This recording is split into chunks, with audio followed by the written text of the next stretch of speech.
जय जवान जय किसान। मी हंसराज चौधरी बोलतो। आपल्याला माहिती आहे की 27 ऑक्टोबर रोजी आपण शिरपूर तहसील कार्यालयावरती शेतकऱ्यांचा शेतकरी एल्गार मोर्चा काढलेला होता। महाराष्ट्र शासनाचा अतिवृष्टीचा जी.आर. जाहीर झाला, त्यामध्ये धुळे जिल्ह्यातील 3 तालुके असताना शिरपूर तालुका का वगळला हा प्रश्न घेऊन आपण हा मोर्चा काढलेला होता।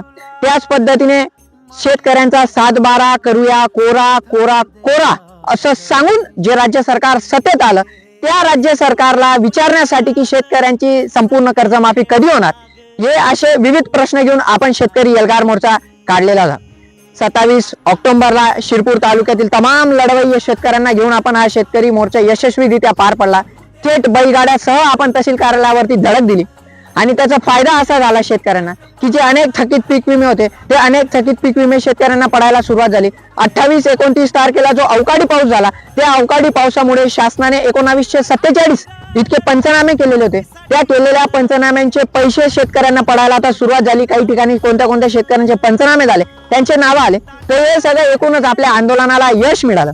आणि सगळ्यात महत्वाचा मुद्दा, राज्य सरकारने सत्तेत येण्याच्या आधी सांगितलेलं होतं की शेतकऱ्यांचा 7/12 कोरा होणार, तर तो शेतकऱ्यांचा 7/12 कधी कोरा होईल हे विचारण्यासाठी तमाम महाराष्ट्रभरातील शेतकऱ्यांनी, संपूर्ण महाराष्ट्रामध्ये शेतकऱ्यांचे आंदोलन होत होते। तर त्या आंदोलनांमध्ये आमचा शिरपूर तालुका कुठेही मागे राहणार नाही हे सांगून देणारा हा आपण शेतकरी एल्गार मोर्चा काढलेला होता। शेतकऱ्यांचा 7/12 कोरा झालाच पाहिजे या घोषणांनी बैलगाड्यासह आपण संपूर्ण तहसील कार्यालय दळाणून उठलेलं होतं।